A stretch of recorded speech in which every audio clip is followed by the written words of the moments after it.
अशोक सिंघल से पूछिए, मुख्तार अब्बास नकवी से पूछिए, सुब्रमण्यम स्वामी से पूछिए, ठीक है, शाहनवाज हुसैन से पूछिए, इन लोगों से पूछिए। ये आपको बेहतरीन और अच्छा मतलब बताएंगे कि आखिर अब्बा जान का मतलब क्या होता है। ठीक है, अगर यूपी नंबर 1 होता तो यूपी के मुख्यमंत्री जी यूपी के फ्लाईओवर की फोटो लगवाते, न कि कोलकाता के फ्लाईओवर की तस्वीरें आज यूपी के नाम पे फेमस हुआ करती। ठीक है ना जी।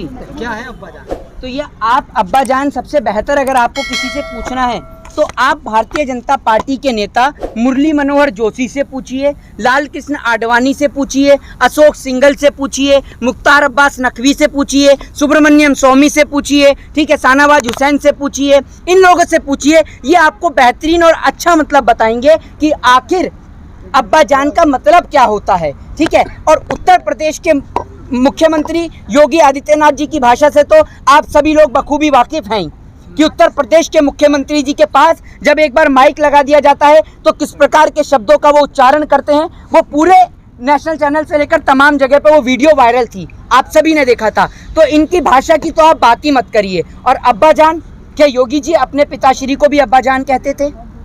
ये किस तरीके की भाषा, शब्द और शैली का प्रयोग किया जा रहा है। हम लोग बीजेपी के अगेंस्ट बोलते हैं तो क्या आप हमारे लिए भी ऐसा ही कहेंगे? ये बीजेपी के लोग बताइए ना। इनको हर चीज से दिक्कत है। इन्हें इस देश के अंदर हर हर महादेव के नारे से दिक्कत है कि जय श्री राम का नारा क्यों नहीं लगाया। भैया, लोग महादेव को माने चाहे राम को माने, आप बताने वाले कौन होते हो? आपसे पूछ के लोग मानेंगे। जो दिक्कत हो रही है अब्बा जान से, कोई गलत शब्द नहीं, हमने तो नहीं कहा कि कोई दिक्कत है। हमने तो ये कहा है कि इस अब्बा जान शब्द का बखूबी आपको बेहतर मतलब आपको आप ही की पार्टी के नेता बता सकते हैं, जिन्होंने अपनी बेटियों की शादी मुस्लिमों से करा रखी है। वो आपको बखूबी अच्छा मतलब बताएंगे। हमने तो नहीं कहा कि ये गलत बयान है, हमें तो कोई तकलीफ नहीं हो रही है भैया। कोलकाता फ्लाईओवर को दिखाया जा रहा है यूपी में। हाँ, तो आप ये देखिए ना, क्योंकि उत्तर प्रदेश में कोई विकास है नहीं, तो भाई आप इनकी मजबूरी को समझिए ना। आप क्यों मजाक उड़ाते हैं किसी की मजबूरी का? भाई, माना योगी जी ने विकास नहीं करा, उनके पास लगाने को कोई फोटो नहीं है तो लगा रहे हैं कलकत्ता की फोटो। आपको तकलीफ है कोई? आपको जलन हो रही है उस फोटो से? बताइए। अगर योगी जी ने माना, योगी जी ने नाम बदला है, कोई काम नहीं करा है, तो बेचारों के पास तस्वीरें भी कहाँ से होंगी? जब काम करते तभी तो तस्वीरें आती, जब काम ही नहीं किया तो तस्वीरें कहाँ की होंगी? तो तस्वीरें तो वो लगा लेते हैं, कलकत्ता की भी लगा लेते हैं, और न्यूज़पेपर वाले कभी कभी फैक्ट्री जो है वो अमेरिका की भी लगा देते हैं, और बाद में माफ़ी भी मांग लेते हैं। बोलिए धन्यवाद योगी जी। हम क्यों बोले धन्यवाद योगी जी? आप कहते हैं विकास नहीं किया, एक और चीज ट्रेंड कर रहा है। हाँ जी, बताइए। उच्च शिक्षा यूपी की पहचान, अच्छा, ये ट्विटर पे ट्रेंड कर रहा है। अब उच्च शिक्षा नहीं, आप ये देख लीजिए यूपी के अंदर स्कूलों के अंदर जो पानी भरा था ना, वो आप देख लीजिए। उत्तर प्रदेश के मुख्यमंत्री जी, आपने देखा होगा कि आज देश के माननीय प्रधानमंत्री जी वहाँ अलीगढ़ में खड़े होकर वहाँ पर आज उन्होंने खूब लंबी लंबी छोड़ी। और मेरे को लगता है कि वो समय दूर नहीं कि जब मोदी जी की रैली के अंदर इंसानों की जगह पे गधों को खड़ा किया जाएगा। अब आप लोग तकलीफ में होंगे कि गधे क्यों खड़े किए जाएंगे, क्योंकि इनके लंबे लंबे जुमलों का बोझ अब इंसान नहीं उठा सकता, इनको उठाने के लिए गधों की जरूरत है। तो इसलिए अब मोदी जी की रैली में निश्चित तौर पे गधों को खड़ा किया जाएगा। और आपको बता दूं, मोदी जी ने कहा कि भैया अलीगढ़ के अंदर क्यों ना कल्याण सिंह की याद आ गई। मोदी जी को कल्याण सिंह के अलावा उन हिंदुओं की याद नहीं आई जिन हिंदुओं ने उन्हें वोट दिया, जिन हिंदुओं की लाश को लकड़ी नहीं मिली, जिन दलितों की बेटी के साथ बलात्कार हुआ। क्या मोदी जी ने एक बार भी अपने भाषण में उस बेटी के बारे में जिक्र करा कि मेरे प्रदेश के मुख्यमंत्री ने दावा किया था कि उस बेटी को आवाज़ दिया जाएगा? आज तक उसे आवाज़ नहीं मिला। तो क्या मोदी जी ने जिक्र करा इस बात का? और आपको एक बात बता दूं कि अलीगढ़ से ज़्यादा दूर नहीं है, अलीगढ़ से थोड़ी ही दूरी पर एक जगह है जिसका नाम है फिरोजाबाद। फिरोजाबाद में आपने देखा होगा कि डेंगू के कितने ज़्यादा मामले हो रहे हैं। मोदी जी क्या फिरोजाबाद नहीं जा सकते थे? या फिरोजाबाद इसलिए नहीं गए क्योंकि बच्चे जो हैं वो वोट बैंक नहीं है? बच्चे वोट बैंक नहीं है तो क्या इसलिए बच्चों को देखने के लिए फिरोजाबाद नहीं जाया गया मोदी जी से? बताइए आप इस बात का जवाब। मोदी जी ने बात करी तीसरी कि जो उत्तर प्रदेश से अपराध खत्म हो गया है। अपराध कैसे खत्म हो गया? और कह रहे हैं कि आप अपराधी गले में तख्ती लगा के घूम रहे हैं, ऐसा मुख्यमंत्री जी कह रहे हैं। क्या आपने देश के गृह मंत्री के गले में कोई तख्ती देखी? क्या देखिए आपने गृह मंत्री के गले में कोई तख्ती? वो भी तो तड़ी पार हैं, क्या उनके गले में तख्ती आपने देखी?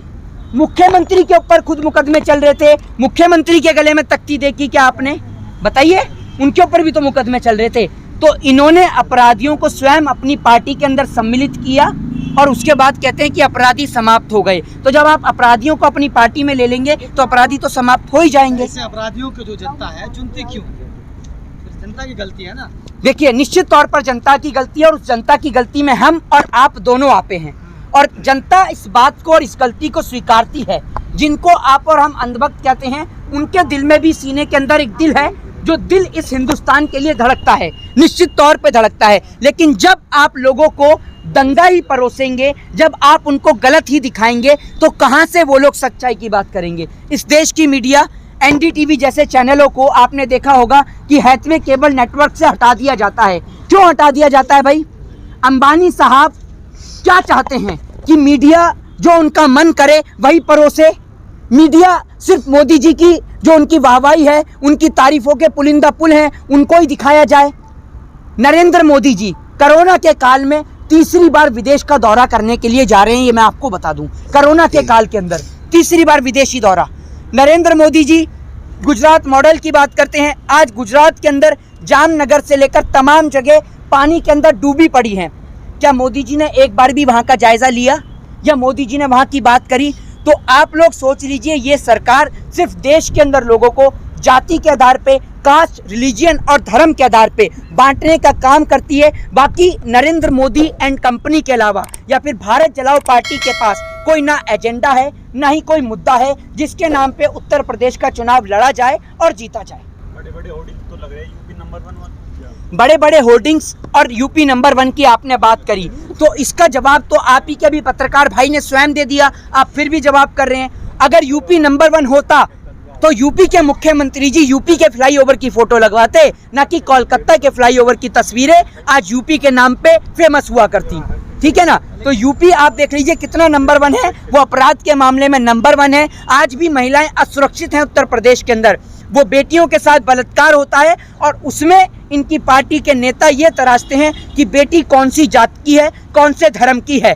बेटी इस देश के अंदर किसी भी जाति, किसी भी धर्म की हो, वो हिंदुस्तान की बेटी है और अगर उसके साथ गलत होता है तो पूरे हिंदुस्तान को एक साथ खड़े होकर उसके लिए आवाज उठानी चाहिए। आपसे किसने कहा कि हमने नहीं बोला है? आपने देखा है राबिया के मामले में हमने बोला, आपने पुणे के केस की बात करी, उस पर भी हमने बोला। इस देश के अंदर आप बलात्कार के नाम पर ये मत बोलिएगा। हमें किसी सरकार से कोई मोह, कोई लाभ नहीं है। बलात्कार होता है तो वहाँ के मुख्यमंत्री को स्ट्रिक्टली एक्शन लेना चाहिए। फास्ट ट्रैक कोर्ट जिनकी ये लोग बात करते हैं, आज तक उस पर बात नहीं की गई है, उसको आज तक आजमाया नहीं गया है और फास्ट ट्रैक कोर्ट के जरिए जल्द से जल्द बलात्कारी को, अपराधी को फांसी की सजा दी जानी चाहिए। क्यों नहीं देते हैं? राजस्थान का नाम तो कभी नहीं लेते हैं। नहीं, बिल्कुल। अगर वहां पर की घटना है आप बताइए, उसको लेके भी बोलते हैं। बताइए, राजस्थान हो, नहीं राजस्थान हो, छत्तीसगढ़ हो, पंजाब हो, कहीं का भी हो, अगर बेटी के साथ बलात्कार होता है तो वहां के मुख्यमंत्री को तुरंत वहां पर एक्शन लेना चाहिए और अगर मुख्यमंत्री की औकात नहीं है तो वो अपना इस्तीफा दे दे जनता के हाथ में।